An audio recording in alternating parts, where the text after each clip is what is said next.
কি বন্ধুরা, কেমন আছো? তোমাদের জন্য আজকে একটি নতুন ছড়া এনেছি। ছড়াটি মেঘ বালিকার গল্প।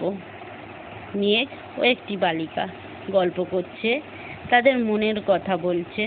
কিরমভাবে বলছে সেটা তোমরা শোনো এবং আমাকে কমেন্ট করে জানাবে তোমাদের কেমন লাগলো।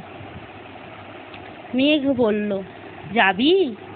অনেক দূরের গেরুয়া নদী, অনেক দূরের একলা পাহাড়, অনেক দূরের গহন সেবন, গেলেই দেখতে পাবি।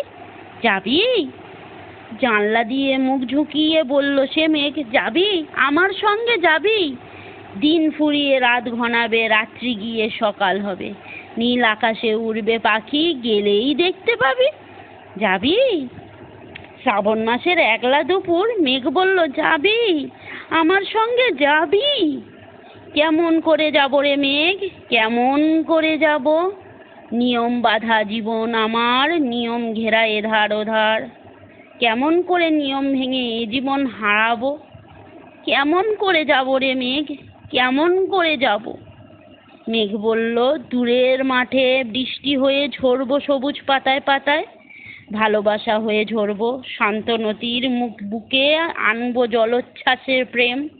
ইচ্ছে মতন বৃষ্টি হয়ে ভাঙবো, ভেঙে পড়বো। এই মেয়ে, তুই যাবি? আমার সঙ্গে যাবি? যাব না মেঘ, পারবো না রে যেতে, আমার আছে কাজের বাঁধন, কাজেই থাকি মেতে। কেবল যখন ঘুমিয়ে পড়ি তখন আমি যাই, সীমার বাঁধন ডিঙিয়ে দৌড়ে এক ছুট্টে পালাই। তখন আমি যাই, স্বপ্নে আমার গেরুয়া নদী, স্বপ্নে আমার নীল সুনীল আকাশ। তখন আমি যাই।